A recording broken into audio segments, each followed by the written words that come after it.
Motor DC, dinâmica eletromecânica. Nessa modelagem estarei demonstrando como pode-se compreender e analisar o comportamento dinâmico de um motor DC, onde teremos duas dinâmicas ocorrendo simultaneamente, a dinâmica elétrica, que é no circuito da armadura, e a dinâmica mecânica, no rotor. A validade desse tipo de análise visa que é um controle prático, ou seja, na realidade, nós podemos aplicar uma tensão motor, o qual vai determinar o controle de velocidade. Entretanto, nós sabemos que a corrente não vai soltar instantaneamente devido à indutância, onde que conforme o rotor acelera, haverá uma contraforça eletromotriz que limita a corrente, assim protegendo o sistema. E esse efeito nós estaremos vendo na simulação a seguir. Para tanto, em termos de equação e conceito de modelagem, primeiro a dinâmica elétrica, ou seja, o circuito da armadura, nós saberemos que, ao aplicar uma tensão ao motor, a corrente no enrolamento da armadura vai ser governada pela equação, que é a corrente vezes a resistência, mais a indutância vezes a variação da corrente ao longo do tempo, mais a contraforça eletromotriz, onde que os parâmetros de simulação também foram passados aqui. Sendo que a contraforça eletromotriz ela também vai ser proporcional à velocidade angular, ou seja, Ke, que é a constante de contraforça do eletromotor, vezes ômega. E ômega, que vai ser a velocidade angular do rotor em radianos por segundo. Nós também, a partir desse ponto, podemos explicitar a derivada da corrente. Assim, obteremos a equação diferencial que irá descrever a dinâmica elétrica do sistema, ou seja, indutância vezes variação da corrente ao longo do tempo, igual a tensão menos a tensão sobre a resistência aqui, I vezes zero, menos a variável K vezes ômega, que como dito é a velocidade angular. Essa é a dinâmica elétrica. Já para a parte da dinâmica mecânica, direcionada ao rotor, nós sabemos que o motor vai produzir torque proporcional ao corrente, ou seja, tal igual a kdt vezes I, onde kdt define como 0,1 newtons vezes metro por ampere, que é a constante de torque do motor.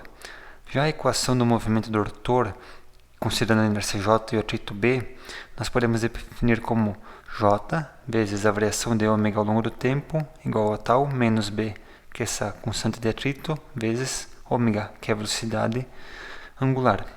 Sendo que aqui também foi explicitado que essa variável B é uma força resistiva proporcional à velocidade angular do rotor, ou seja, o atrito que ocorre entre as partes móveis e vai aumentar linearmente com a velocidade da rotação.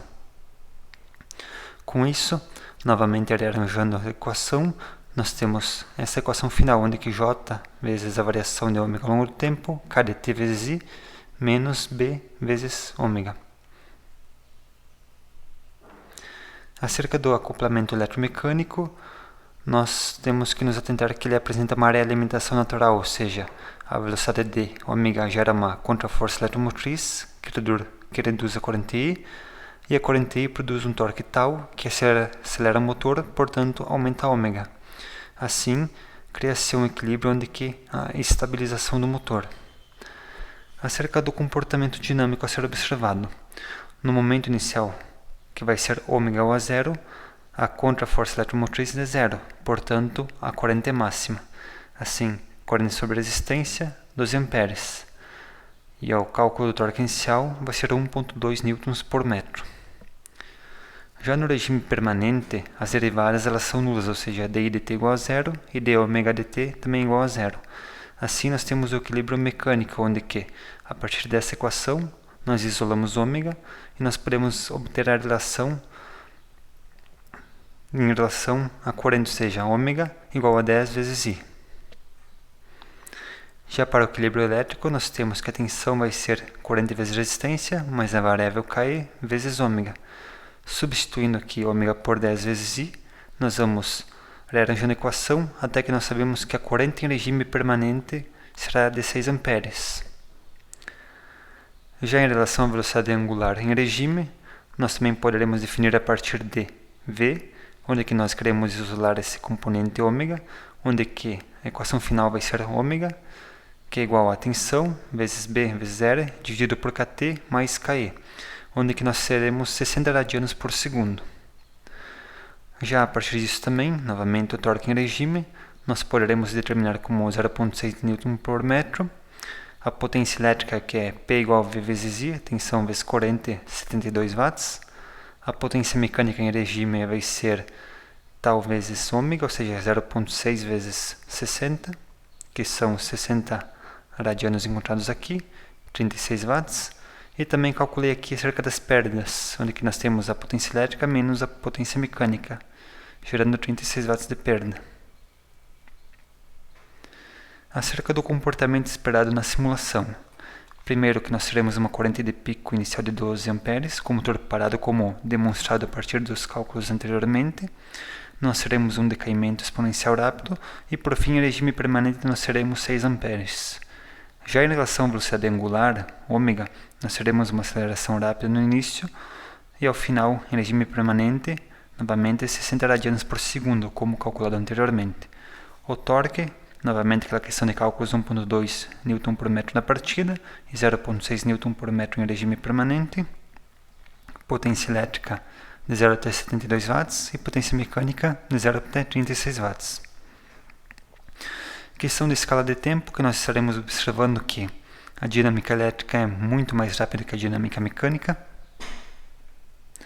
E a partir disso nós poderemos iniciar a análise dos gráficos típicos. Primeiro, em relação à corrente, onde que nós vemos que temos a partida, ela vai até quase 12 amperes, se estabilizando por 6 amperes ao longo da simulação. O crescimento da velocidade angular em relação ao tempo, novamente, ela tem uma ação mais devagar em relação ao comportamento elétrico, mas nós vemos que, como os cálculos demonstraram, nós atingiremos 60 radianos por segundo. A relação do torque em relação ao tempo, ou seja, novamente, quase 1.2 Nm por metro em regime permanente 0.6. Em relação à potência elétrica com o tempo, nós teremos então um crescimento de cerca de 138 watts, novamente em regime permanente 72 watts. E a questão da potência mecânica, nós teremos aquele comportamento se estabelecendo em 36 watts. Acerca disso, nós também podemos fazer uma análise da relação da potência elétrica com a mecânica.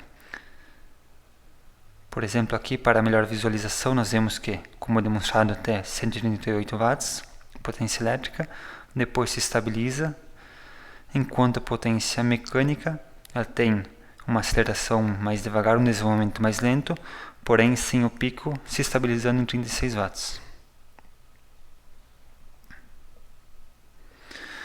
Feita a modelagem, como de costume, eu vou demonstrar algumas simplificações, algumas considerações. Primeiro, que algumas simplificações físicas, portanto, Kt e Ke são consideradas iguais em variantes. Não é considerado a saturação magnética, nem a variação da resistência com a temperatura, nem o atrito de Coulomb, que é apenas viscoso, em relação àquela variável B. Não consideramos perda no ferro, tampouco linearidade da comutação.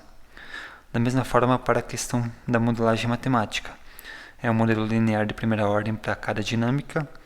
Nós teremos uma tensão de alimentação constante, ou seja, também é considerada uma fonte ideal. Não iremos contemplar uma carga externa variável, bem como não contempla controle da velocidade ou de corrente. Como dito, a intenção desses vídeos é demonstrar como nós podemos modelar tais sistemas.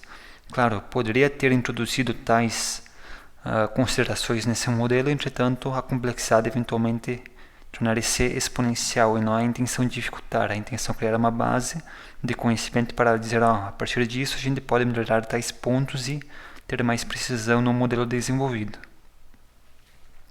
Com isso, como de costume o código, onde que deixo as variáveis separadas, bem como os parâmetros, as equações comentadas anteriormente foram transcritas para a modélica e a relação das tabelas de variáveis. Em outros vídeos eu usualmente colocava-las juntos, mas nesse em específico achei mais prático deixar separado, onde que nós teremos novamente variável, unidade e valor típico, agora também dizendo o significado e importância, agora separado por tópicos, onde que nós teremos informações relacionadas à modelagem, em relação também ao porquê eu fiz e como fiz. E claro, em questão de dúvidas ou eventualmente algum termômetro ficado dúbio, eventualmente seja cômodo verificar aqui essas tabelas finais que talvez explicitem um pouquinho mais os valores que eu obti e por que eu obti.